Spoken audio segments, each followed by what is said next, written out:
अस्सलाम वालेकुम। मेरा नाम डॉक्टर नवीद अहमद शेख है और मैं अमराज कल्ब का माहिर हूँ। जैसा कि आजकल आप लोगों ने सुना हुआ है कि कोरोना की वबा फैली हुई है। कल ही हमें रात को यह इत्तला मौसूल हुई कि 2 केसेस जो हैं कोरोना के वो पाकिस्तान के अंदर रिपोर्ट हुए हैं। अब बात ये आती है कि कोरोना कितना ख़तरनाक है और उसके लिए क्या तदाबीर हमें अपनानी चाहिए।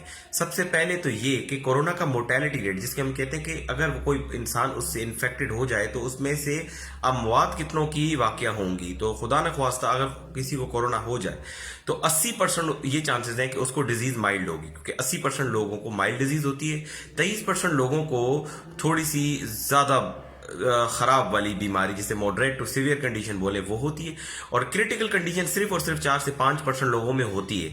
अब वो जो 4 से 5% लोग हैं उसके अंदर जो अमवात वाक़या होती हैं उसमें 18%, 15 से 18% वो हजरात हैं जिनकी उम्र 80 से ज़्यादा है, और तकरीबन 1 साल से लेकर 50 साल तक की जो मोर्टेलिटी है, यानी जो मरने के चांसेस है, वो 4 से 5% है। तो पाकिस्तान जैसे मुल्क को, जिस ऑब्वियसली जो इतना डेंसली पॉपुलेटेड है, तो परेशान होने की ज़रूरत है, लेकिन हमें ये सोचना होगा कि क्या जो हमारे इर्द गिर्द इतनी सारी और बीमारियां हैं, जो पोलियो है जो रोज़ाना पता नहीं कितनी लोगों को मफलूज बना रहा है, और जो थर के अंदर बच्चे भूख से मर रहे हैं, उनका मोर्टेलिटी रेट क्या है? उनका मोर्टेलिटी रेट इससे ज़्यादा है, उनका मॉर्बिडिटी रेट इससे ज़्यादा है।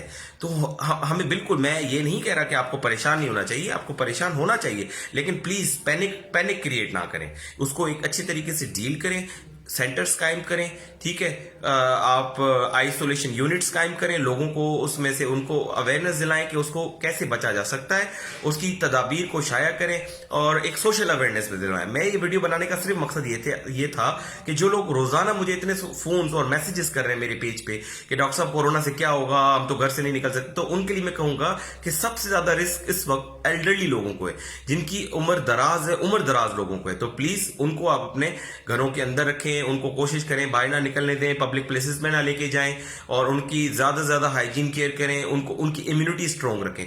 और वो हजरात जिनकी इम्यूनिटी वीक है, जिसमें बहुत सारे डायबिटिक लोग हैं, जो मल्टी कोमॉर्बिड, जिसके अंदर हाइपरटेंशन है उनको, या उनको और कोई और बीमारियां हैं जिनकी वजह से उनकी इम्यूनिटी जो है, जिनका डिफेंस डिफेंस मैकेनिज्म वीक हो गया है, वो ज़्यादा इसके अंदर इफेक्ट होंगे। तो मुझे उम्मीद रहेगी कि मैं सोशल अवेयरनेस के और इसके हवाले से जो तदाबीर हैं उसका ब्रोशर मैं बहुत ही जल्द अपने पेज पे शाया कर दूंगा। आप प्लीज़ उसको पढ़ के और अच्छे तरीके से उसकी तदाबीर पे अमल करें। शुक्रिया। अल्लाह हाफिज़।